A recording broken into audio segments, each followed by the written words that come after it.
budget people, and welcome back to my channel. I'm She's on a Budget. Today we are back for another video. It's quite an exciting one because I've been meaning to do this now for the last few weeks. If you've been following me for a while, you will have known that I closed down my sinking funds at the beginning of the pandemic. I'd also lost my second income, so I tutor children on the side of my main job as a full-time teacher, and I no longer was able to go into those children's homes. So therefore I lost quite a big chunk of my money coming in. So my focus was mainly just to save every penny that I had. I closed down my sinking funds, and in hindsight I really think that was the best thing to have done. Now that I've got myself into a much better and stable position, I've decided to open mine back up. If you are not familiar with what sinking funds are, I will leave a link in the description bar below and a card on the screen for you to click.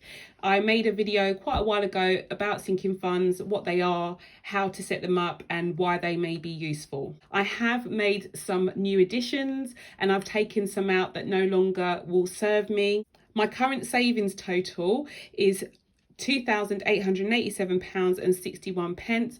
I will be using some of that to reopen the sinking funds today, as I am going to be backdating some of them to the beginning of the year. With others, I will be backdating them from the end of last year, but I will be stuffing my envelopes with a starting amount today. So for some of my funds that I'll be setting up today, I don't have a specific total in mind.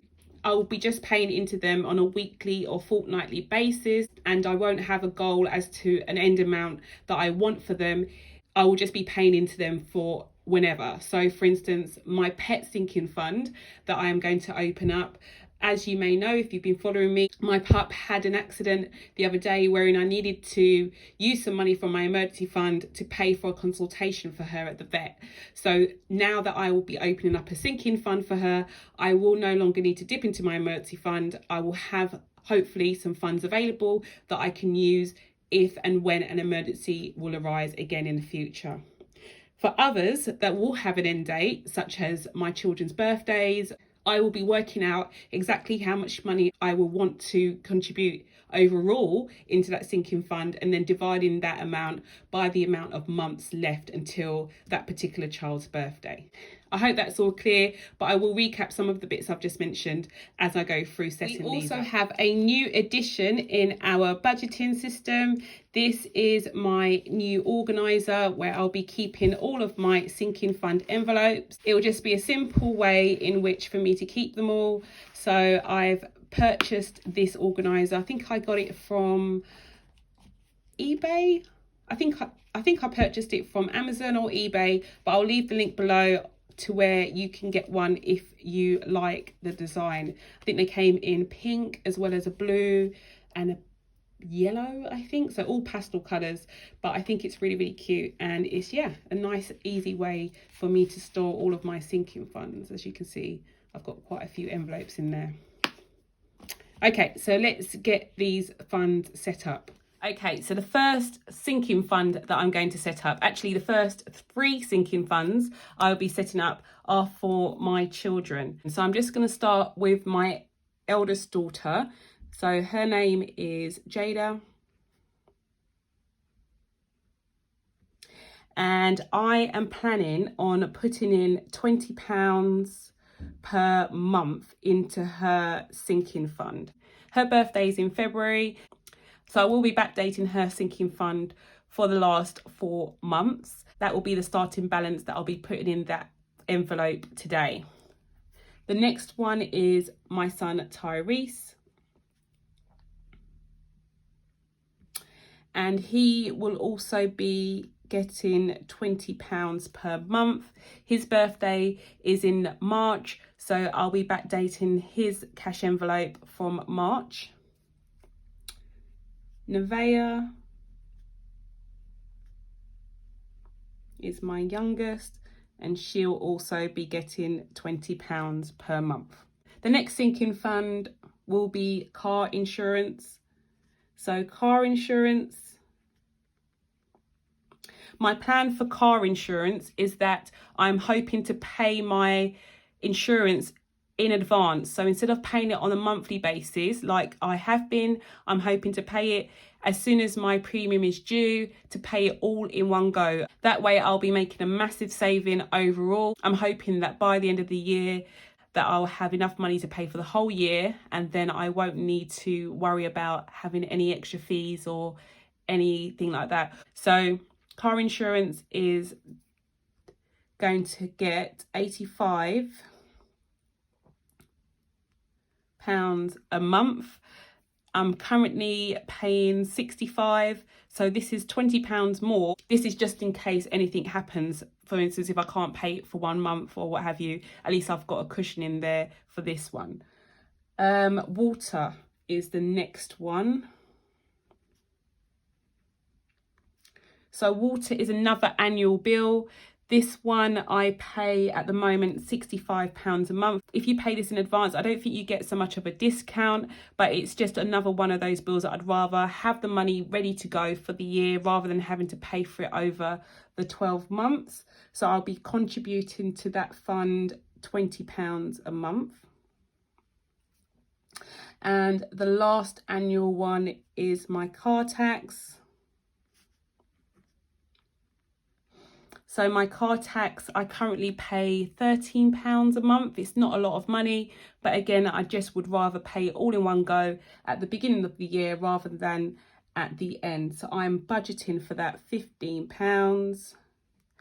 This did increase from last year by £1, so I'm just preempting that it will go up again by another £1 or so. So that's why it's going up to 15. So the due dates for these, so I'm going to put it here.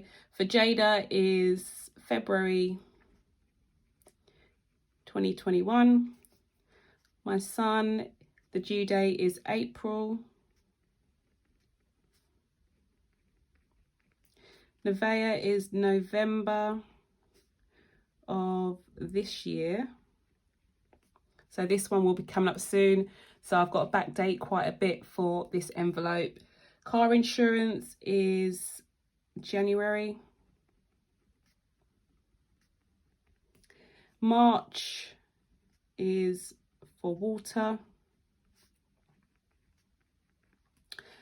And April is for my car tax. Okay, so I've done my annuals. The next sinking funds will not have an end date. They will not have a due date that I need to have a specific amount stuffed in there by. It's just for emergencies or for as and when I may need some money that fall under these particular categories, that it is there and it's available for me to use. So for the first one, for my non-annuals, are my car maintenance,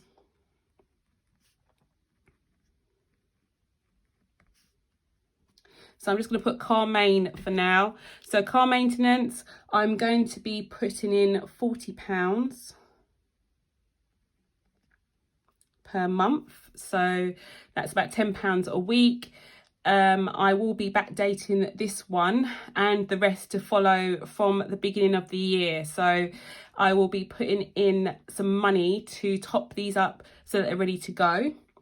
Gifts.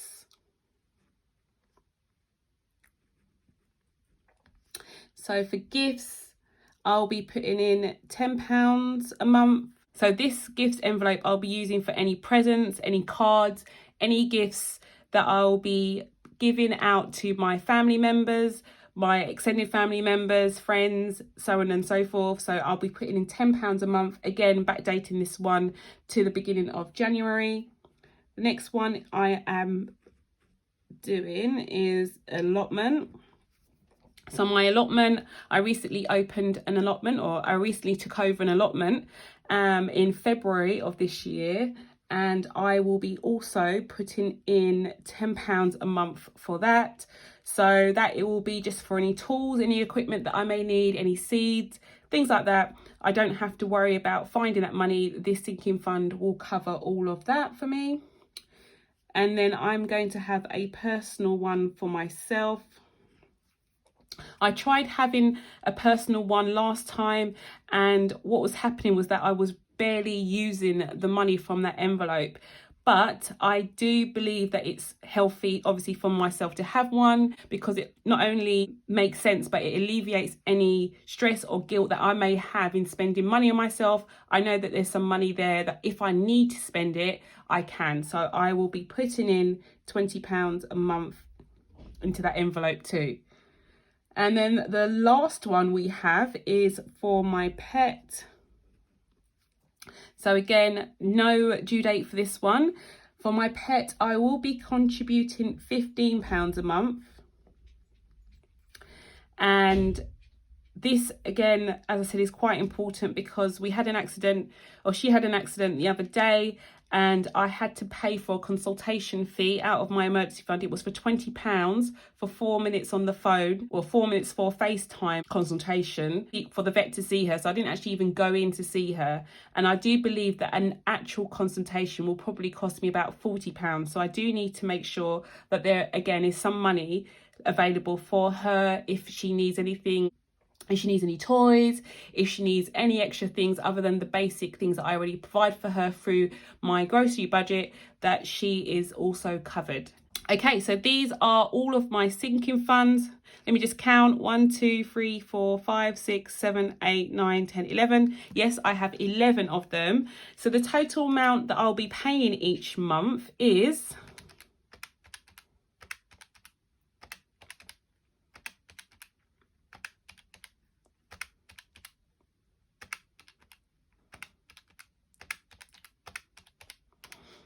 £275.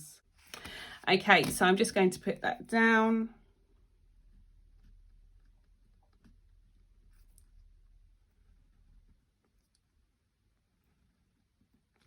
Okay, and that is all. Okay, so I've just grabbed a post-it quickly so I can write down the total amount of money that I need to withdraw from the bank today. So the starting balance for each of the envelopes, I'm going to backdate from the month that I should have actually started paying into that fund. So for Jada, her birthday is in February. So I'm going to backdate that envelope to February of this year. So that is 4 months. So that will be £80. And my son's is in April. So that will be 2 months ago. So that's £40. My other daughter is Nevaeh. Her birthday is in November, so I'm going to backdate that by 7 months. So that's 140. Car insurance is from January to January, or January to December. So I'm going to backdate it to January of this year, and that is 85 times 5. Which is £425. I think I'm going to round that up to 430 though, because I need to, I'm taking this out from the cash point and I don't want to have to go into the bank. So I'm just going to round that up to 430. My water is from March, so 20 times 3, so that's £60. My car tax is from April, and that is 2 months payment, so 15 times 2, so that's 30. For the last few, I'm going to backdate these from January of this year. So for car maintenance, this will be 5 payments, so that's 40 times 5, which is 200. And for gifts, we are putting in 50. For my allotment, we're putting in, I think I've missed out allotment, so I'm going to put that down here. So that's 10 times 5. So I'm going to put 50 here for that. Personal is £20 a month, so that's 20 times 5, so that's 100. And then pet is 15, so 15 times 5 is, she's lost her full 75. Gosh, I think it threw me that I'd missed out allotment and I couldn't think very well.